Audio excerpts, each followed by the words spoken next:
Bom dia, boa tarde, boa noite a todos vocês. Aqui quem fala é o Dr. Tiago Carvalho, aqui da MetaMed. E hoje vamos ver, pessoal, a fisiologia do sistema digestório, tá? Lembrando, galerinha, que a digestão ela é dividida ali em digestão mecânica e digestão química. A digestão mecânica ela vai ter toda a parte da estrutura física que vai envolver o processo de digestão. Já a química ela tem toda a parte das alterações químicas das moléculas, né? Favorecendo também a digestão, tá? Lembrar que o sistema digestório ele vai ter ali 3 etapas. Vai ter a mastigação, que acontece basicamente na boca, a deglutição, pelos movimentos aqui da musculatura, né? Como também o nosso movimento peristáltico que vai fazer todo esse processo, esse caminho acontecer. Então, por exemplo, pega um copo d'água, toma um gole na água, né? Dá uma hidratada. E agora esse aqui vai, depois da deglutição, ó, tá vendo? Ele vai descer, descer, por meio de movimentos peristálticos, tá? O sistema digestório, pessoal, ele vai ter tanto uma organização, né, em órgãos digestórios, como também em órgãos anexos, né? Então temos ali, quem são os órgãos digestórios, né? A boca, faringe, esôfago, né, o estômago, né? São estruturas do sistema digestório, do tubo digestório, tá? O intestino delgado, né? Que é dividido ali em duodeno, jejum, ilho, intestino grosso, né? A região cecal, o sigmoide, aí chega aqui reto, ânus, tá? O próprio apêndice também, na região aqui, ó, ilha secocólica, tá? Já suas glândulas anexas são quem? As glândulas salivares, o fígado, pâncreas e a nossa vesícula biliar, tá? Falando da boca, que é o principal agente mecânico ali que temos na digestão, por conta dos dentes, tá? E também por conta do palato ali, né? Principalmente o palato duro. Toda a parte do alimento ele vai entrar entrando pela boca. Os lábios e bochechas, eles mantêm o alimento entre os dentes, então ele faz essa contenção, né? A gente fecha a boca, faz essa contenção. A língua e o palato, eles vão moldar o alimento, né, para ser deglutido na língua, e a gente vai fazer esse movimento de deglutição acontecer pela musculatura. Os dentes, né, como eu falei, eles fazem triturar, cortar, rasgar todo esse alimento, tá?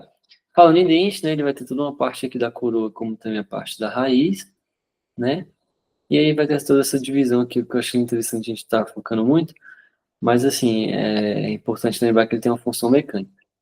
Dentro da boca é sempre bom vocês lembrarem que a gente vai ter as glândulas salivares, tá? Principalmente aqui a gente vai ter as sublinguais, submandibulares, como também as parótidas, certo? E essas saliva, né, ela vai ser constituída basicamente de água, a amilase salivar, né, que é uma enzima, né, que vai estar digerindo ali os carboidratos, né? Ele vai umedecer também o alimento, auxilia também toda a parte da percepção dos sabores, né? Isso é importante, né? Tá lembrando? E ele basicamente vai iniciar, como eu acabei de citar, a quebra desses carboidratos. Então, a digestão de carboidratos começa pela boca, né? Então, lembrar que a amida, a maltose, né? Eles conseguem ter essa absorção. Quando a gente chega aqui na faringe, né? Todo o tubo muscular, que é uma musculatura estriada esquelética, por isso que a gente consegue deglutir quando quer, ó, por exemplo, deglute. Aí, ó, consegui deglutir. Por quê? Musculatura esteatosquelética. Passando ali para baixo, aí já é tudo livre, né? Então, olha só que interessante. O bolo alimentar, ele vem, a gente faz aqui, ó, o esfíncter superior do esôfago, ó, ele já vem fechando a glote, né? Olha que legal. Então, para o alimento justamente não bater no lugar errado, tá bom? Aqui a gente vai ter o ar passando aqui pela narina, ele sendo bloqueado também aqui, ó, pelo palato mole, olha que legal. Quando a deglutição acontece, a gente vai ter a obstrução aqui do ar, pelo palato mole, como também o fechamento da glote, tá? Olha outro ponto importante que vocês estão lembrando, ó, depois que tudo isso acontece, o ar ele volta a ser liberado, tá? Já o esôfago, né, pessoal, ele vai ser aquela região de transição até chegar ali no estômago, ele faz esse movimento peristáltico. Lembrando que aqui a gente vai ter a cárdia, né, que seria como se fosse ali a divisão do estômago para o esôfago, tá? Mas toda a descida dele aqui, ela é livre e por meio dessas contrações que a gente chama de movimento peristáltico. Então, elas vai se contrai, relaxa, e vai sempre fazendo esse movimento, né? Contraindo e relaxando, fazendo com que esse alimento vai descer, tá? E aí chega no estômago, né? Lembrando que lá no estômago a gente vai ter o suco gástrico, que ele é basicamente feito de água, ácido clorídrico, que é a pepsina, que é basicamente enzimas, né? Que vão degradar proteínas, tá? E esse estômago também ele vai transformar esse bolo alimentar, né? Da seguinte forma: esse bolo alimentar ele vai chegar ali e vai ter toda a questão da ação mecânica pelo peristaltismo. Então ele já chega mais trituradinho. O suco gástrico, que ele é constituído de ácido clorídrico, que as enzimas, né, vão transformar tudo ele num composto chamado quimo. E esse quimo ele vai estar passando aqui pelo esfíncter do piloro, né, o esfíncter pilórico, até chegar no duodeno, tá? Com esse esfíncter aberto, a gente libera esse quimo. Já chegando ali no duodeno, a gente vai encontrar uma glândula anexa importantíssima. Não só uma, né, como duas, que é o pâncreas e a vesícula biliar, tá? O que é importante lembrar que o pâncreas ele é uma glândula mista, ou seja, ele tem tanto funções exócrinas, que seriam essas aqui que a gente está citando nessa aula de sistema digestório, mas ele também faz funções endócrinas, né, que também vai estar atuando. Então, na parte excretória, a gente vai estar ali relacionado ao suco pancreático, né, que ele vai ser lançado no duodeno, que ele é composto de água, amilase, que é uma enzima que quebra carboidratos, tripsina, né, que ela vai estar responsável pela quebra de proteínas, lipase, que seria a de lipídios, e o bicarbonato de sódio também, justamente para equilibrar o pH, essas enzimas conseguirem trabalhar. Já a parte endócrina, né, da alimentação aqui é justamente a insulina e o glucagon, tá? A insulina ali é responsável por transportar a glicose do sangue para os tecidos e o glucagon de tirar dos tecidos e colocar no sangue, né? O sistema digestório também ele é composto por glândulas anécronas que são o fígado, né? O fígado é a maior glândula que a gente tem no nosso corpo, sem dúvidas. E anexa a ele, a gente vai ter ali a nossa vesícula biliar. O fígado ele vai ser responsável pela produção de bile. E a bile, pessoal, ela prepara, ou seja, ela emulsifica as gorduras para ser metabolizada, né?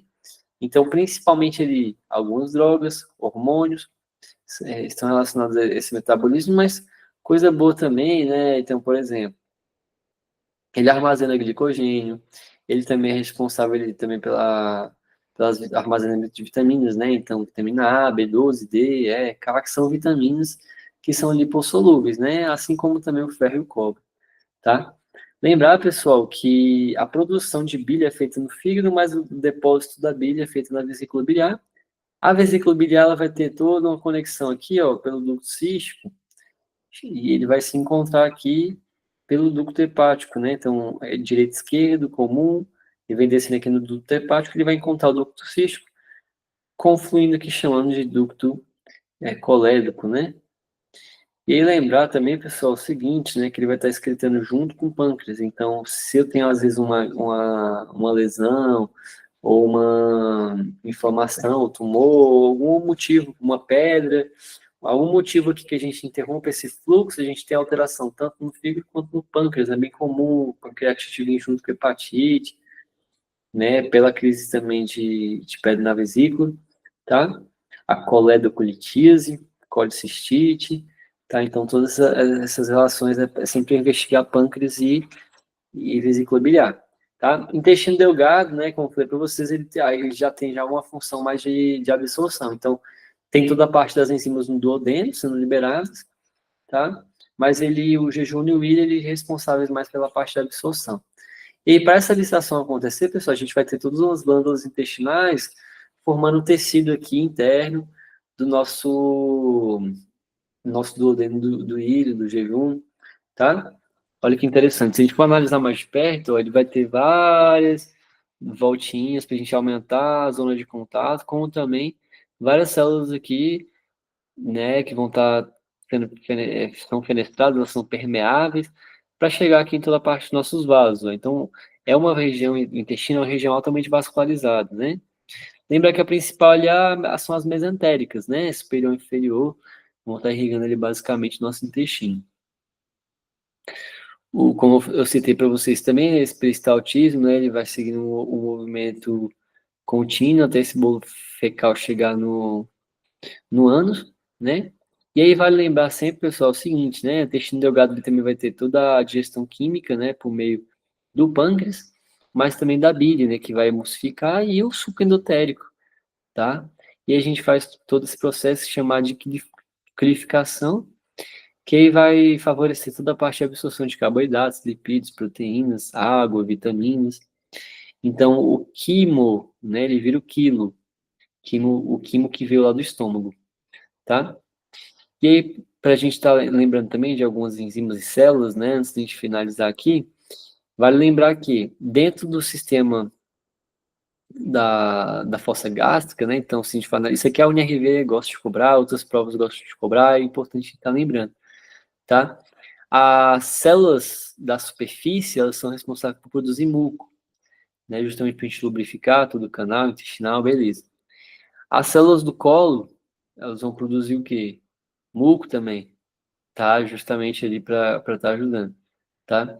As parietais, elas vão fazer a produção de ácido clorídrico e fator intrínseco, tá? As células principais, elas vão fazer pepsinogênio e lipase gástrica.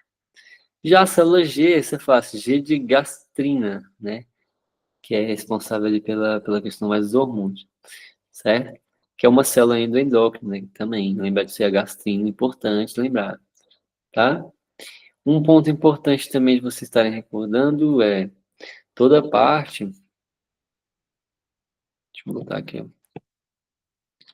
do intestino grosso, né? Então a gente já tem ali toda a quebra pelas enzimas, volta ali para o intestino delgado, ele vai estar absorvendo eles, e o intestino grosso, né? O intestino grosso ele tem uma alta permeabilidade de água e vitaminas, né? Como também de eletrólitos, principalmente eletrólitos de água. Então a água e eletrólitos sempre vão andar junto por conta do movimento de osmose, tá? A digestão mecânica ela acontece pelos movimentos peristálticos, já a química ela vai acontecer por meio de proteínas restantes, né? São convertidas em aminoácidos, eles vão sendo absorvidos levemente ali junto com a água e esses sais minerais, né? Como eu citei para vocês. Já o intestino também é importante lembrar que ele é cheio de bactérias, né? Principalmente a E. coli ali, né? Eles vão estar justamente para manter a microbiota no local, como também fermentar os gases carbônicos não ingeridos, liberar os gases também, que às vezes é bom, né? Como hidrogênio, gás carbônico, metano. E, por fim, pessoal, vamos lembrar o seguinte, tá? Concentra, lembra daqui das glândulas anexas, lembra do sistema digestório como um todo, digestão mecânica, digestão química, as enzimas envolvidas, que eu tenho certeza que vai dar certo aí na vida de vocês, tá bom? Um forte abraço a todos vocês. Eu fico por aqui, mas até a próxima.